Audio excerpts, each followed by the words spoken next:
मिला टाइम्स में खुशामदीद। मैं हूं शम्स तबरेज़ कासमी और मेरे साथ मौजूद है मारूफ सियासी रहनुमा और साबिक एमपी जनाब मोहम्मद अदीब साहब। जिस तरह कल मुख्तार अंसारी की मौत हुई है, उस पर लगातार सवाल उठ रहे हैं। इससे पहले भी एक साबिक एमपी अतीक अहमद का कत्ल हुआ था। तो ये सब क्या कुछ हो रहा है, अदीब साहब से जानेंगे। कुछ इश्यूज पर है जिस पर बातचीत करेंगे। अदीब साहब, मुख्तार अंसारी की अचानक मौत की खबर आती है, आपको क्या लगता है, सच में मौत है, इत्तेफाक है, ये किसी साजिश का हिस्सा बने हैं वो? उनके खानदान वालों ने जो बात की वो उनके इंतकाल के बाद नहीं की है। वो उससे पहले कई बार अदालत में भी गए थे और उससे ये शुबा होता है, क्योंकि जो इस वक्त बीजेपी की सरकार है, जब वो अदालत के अंदर अतीक और उनके खानदान वालों को मार सकते हैं खुलेआम और फिर जश्न मना सकते हैं, तो ये एक मसला ऐसा हुआ है जिसमें सभी मशकूक हैं। और मैंने भी सोचना शुरू किया जब कल मैं टीवी देख रहा था, तो उस वक्त एक फ्लैश आया कि उनकी तबीयत बहुत खराब है, वो आईसीयू में एडमिट होने जा रहे हैं। तो उस वक्त एकदम से ये ख्याल आया कि ये आदमी 3 दिन पहले भी बीमार हुआ था, इसको वापस कैसे कर दिया गया। तो ये तो खदशा सभी को था, क्योंकि ये दस्तूर है जो फाल्स इनकाउंटर्स का जो सिलसिला है। और जब योगी साहब तशरीफ लाए थे, तो उनका एक खास जुमला था, ठोक दूंगा। और उस ठोकने में आपको पता ही है कि 90% मुसलमानों को किसी न किसी बहाने इनकाउंटर किया गया। तो ये आदमी, जो आदमी अदालत के फैसले को न माने और खुद फैसला करे, ये निजाम यूपी में चल रहा है आज से नहीं, बल्कि जब से मोदी साहब ये योगी तशरीफ लाए। तो जो लेकिन उनके अजीब घर साहब, वालों ने कहा, इस पे इंक्वायरी होनी चाहिए। और यकीनी तौर पर मैं समझता हूं कि अगर ये होता कि इंतकाल के बाद ये कहा जाता कि साहब वो उनको मार दिया, जहर दे दिया, लेकिन ये तो गुहार लगा रहे थे, उनका बेटा कह रहा था, उनके भाई अफसार अंसारी कह रहे थे प्रशासन को भी अदालत लिख में करके अगर दिया ये। था, प्रशासन को भी लिख करके दिया था कि खाने में जहर मिलाया जी। जा रहा है। और और ये ताज्जुब की बात इसलिए नहीं लगती कि जो आदमी इस वक्त वहां हाकिम वक्त है, उसका तो फार्मूला ही यही है कि अदालत से फैसला नहीं होना, मैं ठोक दूंगा। और आपको पता ही है कि कितने इनकाउंटर्स किए गए, मालूम हुआ कि सब के सब फाल्स इनकाउंटर। लेकिन अदीब लेकिन साहब, ये बात तो समझ में आती है कि किसी को सजा अदालत से अभी नहीं हो सकी है, तो इनकाउंटर करके उसको मारा गया या उसको ठोका गया योगी की जुबान में। लेकिन इनको तो सजा मिल चुकी थी और 4 केसेस में उम्र कैद की सजा मिली हुई है। 2005 से जेल से बाहर निकलने का मौका तक नहीं मिल सका। फिर ऐसे बंदा को मारने का या इस के खिलाफ एक्शन लेने का क्या मतलब बनता है? ये सब बड़ी बड़ी हैरत अंगेज और चौंकाने वाली हरकतें हैं। मैं समझता हूं कि हिंदुस्तान की अदालतों को भी इस पे संज्ञान लेना चाहिए। अब ये पंजाब में अपनी सजा काट रहे थे और उसके बाद इसलिए कर रहे थे कि उनको शुबा था कि हमारे साथ ये होगा, क्योंकि जो आदमी इस वक्त हाकिम वक्त है वो अदालत को नहीं मानता है, वो अपनी कुवत का अंदाजा दिखाता है।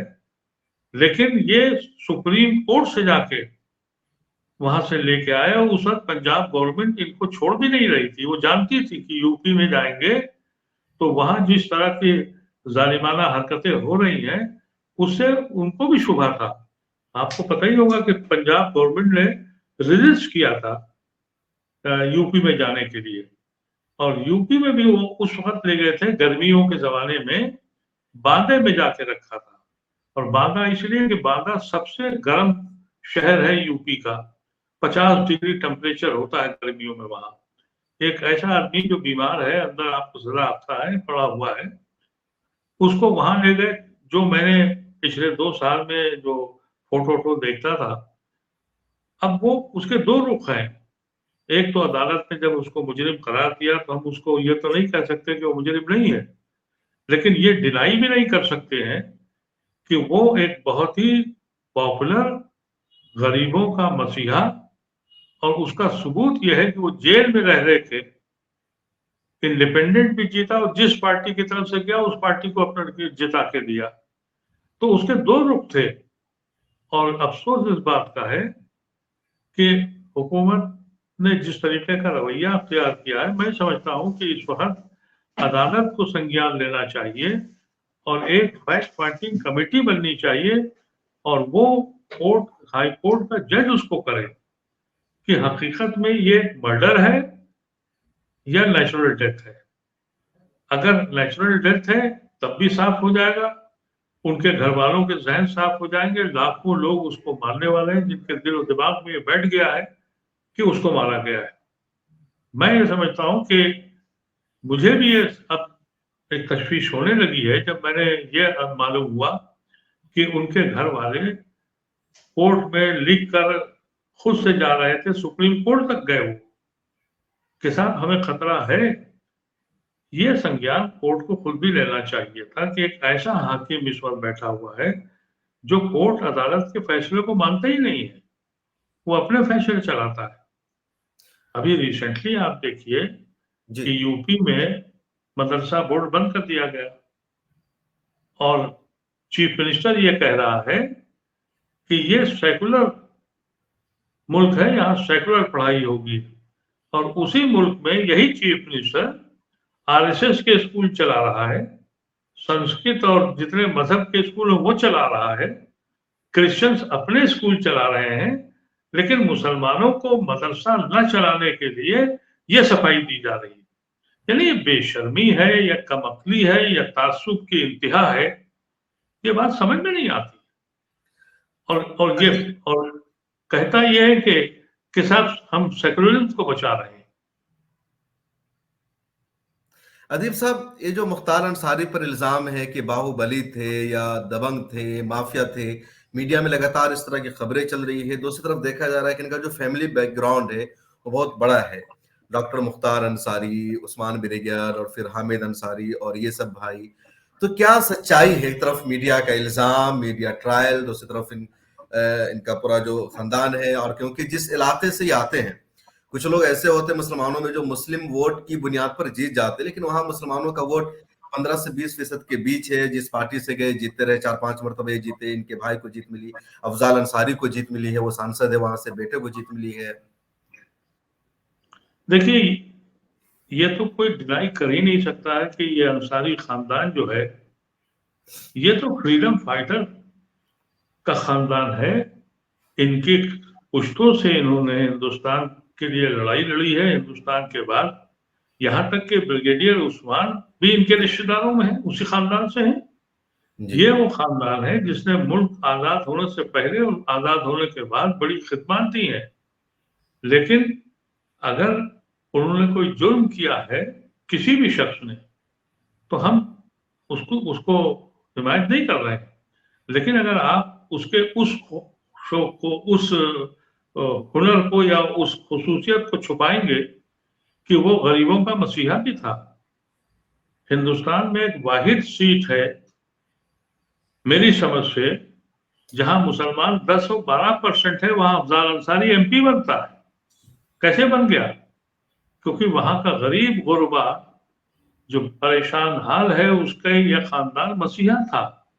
उनको कोई परेशानी हो तो इसी खानदान से मिलती थी। वहां की जो अपर कास्ट, जो भूमिहार हैं, उन्होंने मजालिम ढाए थे और इस घर ने उस गरीबों का साथ दिया था।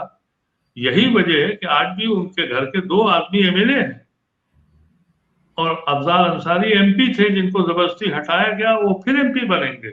जी तो ये नहीं आप कह सकते कि वो मुसलमानों का लीडर था। हकीकत यह है कि वो उसका एक रुख जो भी रहा हो, जिसके ऊपर अदालत ने फैसला दे दिया है, तो हमारी ये हैसियत नहीं है कि हम उसके खिलाफ कह दें कि ये नहीं है। लेकिन हम दूसरा रुख तो जानते हैं कि वो खानदान गरीबों का मसीहा है। उस खानदान ने हमेशा से वहां के गरीब और पिछड़े और मजलूम लोगों की मदद की है। वो मुस्लिम कॉन्स्टिट्यूंसी नहीं है, उसके बावजूद भी उन 3-4 जिलों में। और ये कौन सा, आप देखिए ना खौफ किस तरह का है।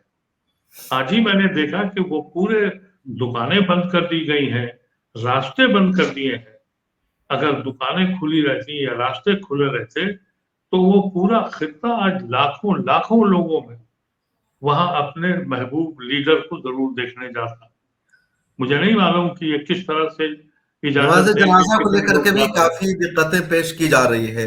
उनके बेटे उमर अंसारी ने अपील की है कि दिल्ली के एम्स में पोस्टमार्टम कराया जाए।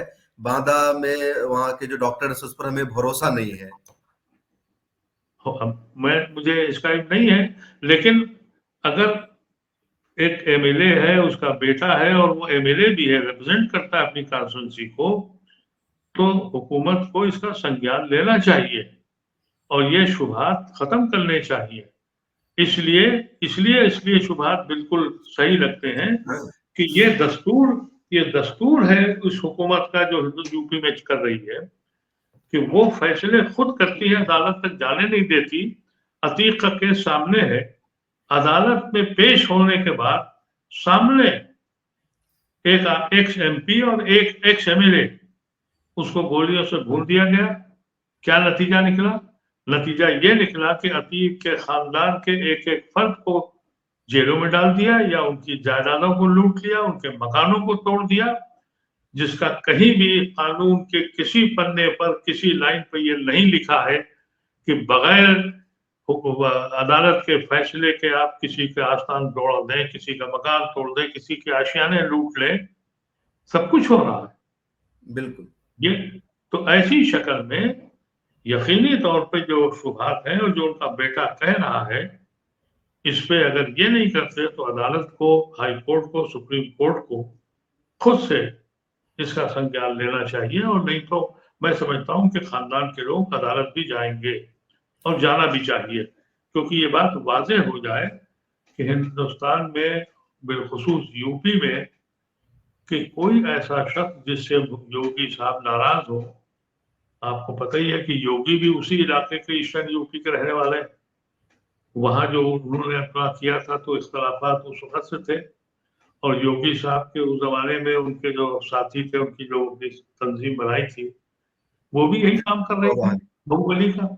तो ये अपनी ईस्टर्न यूपी की जो भी रही होगी, लेकिन बहैसियत दूसरा जो रुख है उसके ऊपर वो बहुत पॉपुलर लीडर था। और अगर हुकूमत ने सख्ती नहीं की और रास्ते खुले रखे तो वो उसका जनाजा उसे पुकार पुकार के साबित कर देगा कि उस इलाके का वो एक पॉपुलर लीडर था जिसको वो अपना शेर मानते हैं। वो कहते हैं कि हमारे इलाके का शेर है। अदीब साहब, अभी एक बड़ी खबर आई है कि योगी सरकार ने जांच का आदेश दे दिया है। टीम भी तश्कील दे दी गई है, डॉक्टरों को भी रखा गया है कि कैसे मौत हुई, क्या सच में जहर की वजह से मौत हुई या नहीं। अगर ऐसा हुआ है तो ये खुशाइन बात है, और सरेदस्त तो हम लोग सिर्फ यही कह सकते हैं कि अल्लाह मग़फ़िरत करे और उनके घर वालों को, उनके बीवी बच्चों को सब्र दे, इसलिए कि उस शख्स की जो भी इस मुल्क दुनिया से जाए, हमारी जिम्मेदारी है कि उनके घर वालों के लिए दुआ करें और मग़फ़िरत की दुआ करें, जो हम लोग कर सकते हैं, हमें करना भी चाहिए।